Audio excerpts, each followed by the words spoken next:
Mga ka-DIY, Mundo Ko Vlogs nga pala. So ngayon guys, may problema yung park light ng ating motor yan. Yung isa umiilaw, yung isa. So,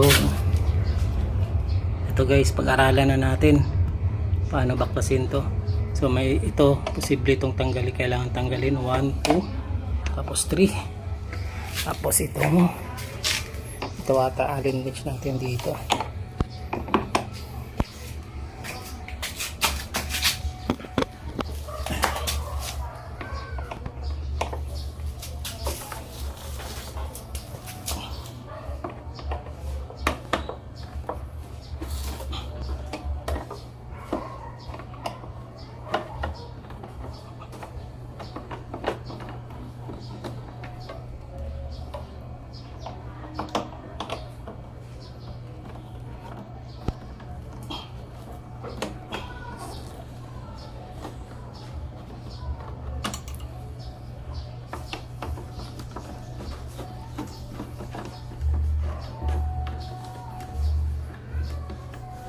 Ito pa naman guys, wala tayong nakita na ano talaga paano natin baklasin to. So sana mapakita ko sa inyo.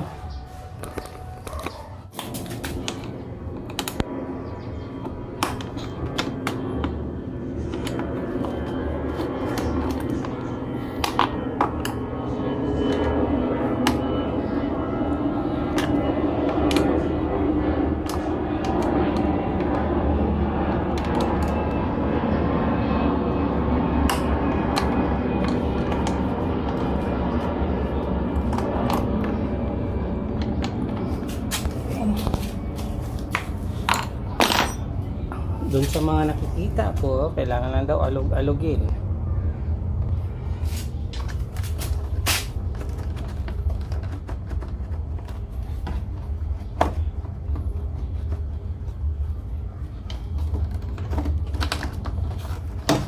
Yun.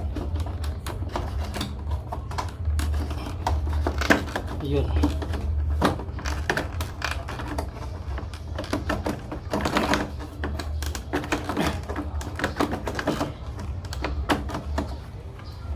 Silipin nga natin. Pang ano. Yun.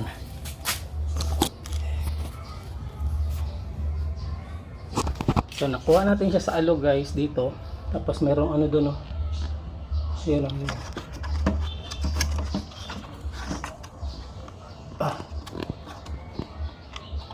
Yan. Wait lang. Sana mapakita ko sa inyo.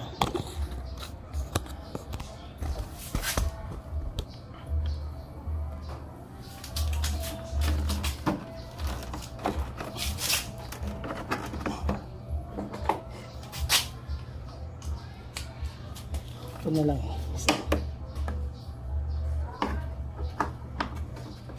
Yun. So, ano pala guys, nagkamali tayo. So, balito pala yung sa park light guys. Ito, hilain lang natin to. Itong kabila, ito pala yung sa signal light.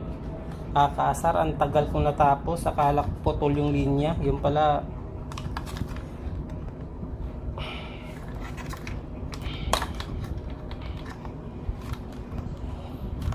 tas hilain lang siya pa ganun lang. Alog-alogin mo lang konti.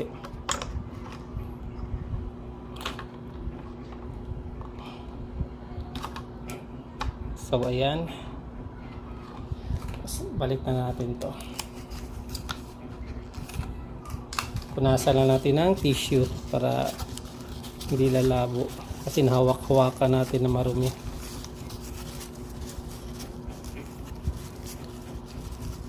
Tapos balik.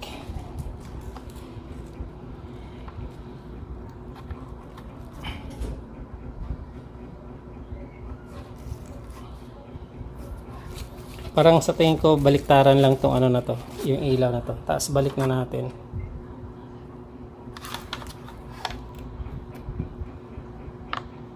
Kaya pala yung iba dinudukot lang to guys, pero nakatakot din pag dinukot mo lang. Baka masira yung pinakagoma. Ito yung ano natin, i-jumper sana natin dito sa kabila. Akala ko putol ang linya, yung pala Sira lang yung ano, bulb talaga. Okay. So tara, kabit na natin to guys. So ayan guys, ikakabit na natin. So ito yung pinalitan natin, ito yung park light, ito yung signal light. Nagkamali tayo kanina kaya natagalan tayo. Akala ko dito tayo kailangan magpalit. So dito park light. So kapag kabit, ganyan lang, may guide naman yan.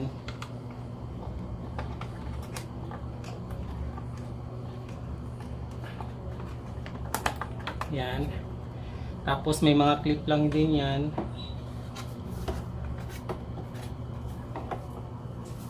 Okay.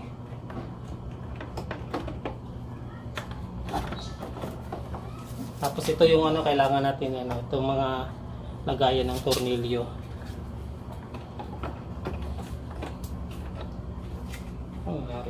Okay, tingnan mo, baliktad. Wait lang. Baliktad yung nakabit natin na side.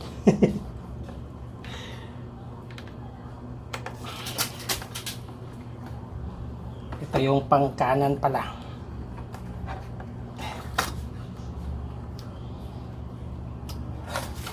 Ito yung pangkanan. Kaya ayaw siyang mag-fit.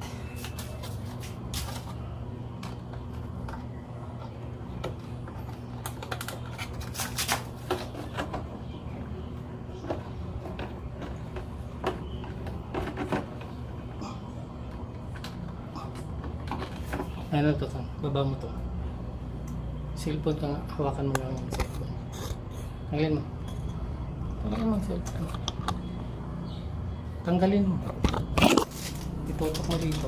Ito. Ito guys.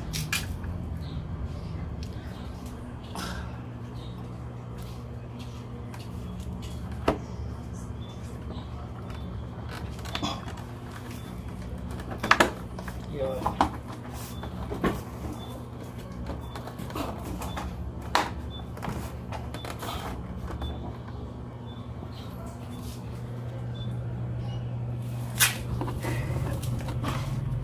Yan ang may lock.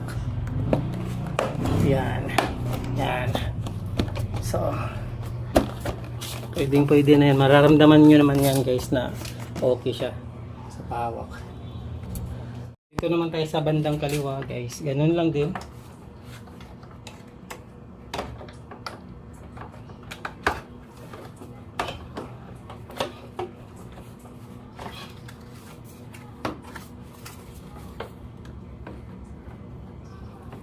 Pinaka-guide niya kasi itong nasa unahan ito yung pinaka-guide niya, dapat mapasok mo to dito. Lumukok, nakita ba? Oo. Oo.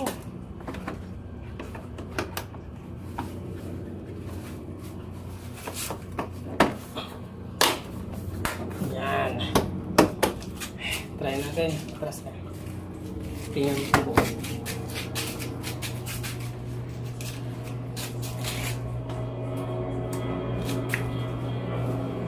Diba? Baliktad yung isa. Baliktad yung isa.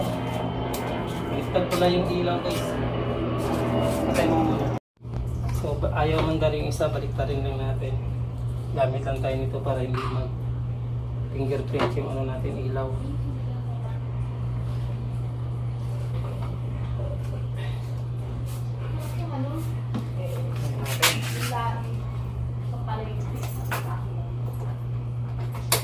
Ayan, dalawa na.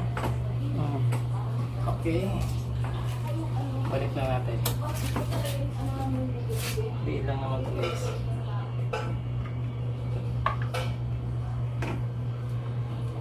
So hindi pa siya baliktaran. Nakala ko baliktaran yung ilaw.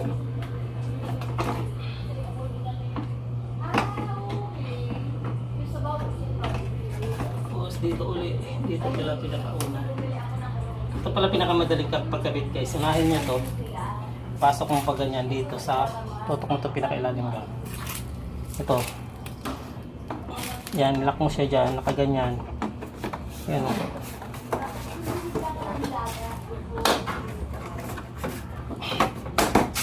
Atras. Yan na lang.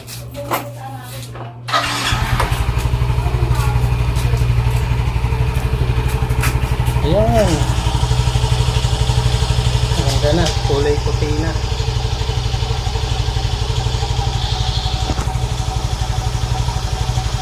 Namit pala natin, tinanggal natin na screw guys. Ito. 1, 2, 3. Tapos ito naman. 1, tsaka 2. So yan lang ang kailangan tanggalin. 1, 2. Tapos yung sa likod. Ganon din sa kabila. Tapatan lang naman yan. 1, 2. Tapos ito. 1, 2, 3. So 5 lahat ang nut na kailangan tanggalin. So ayan. So di ko na lang papakita sa inyo guys paano natin yan kinabit yung screw. So yan lang naman kailangan. Dito sa pagtanggal nito medyo alog-alogin lang talaga siya. Naman makikita nyo yung lock kanina nung umpisa natin na pagbaklas. So ayan lang, maraming salamat sa panonood. Bundok ko Vlogs nga pala. Paalam, God bless, bye bye.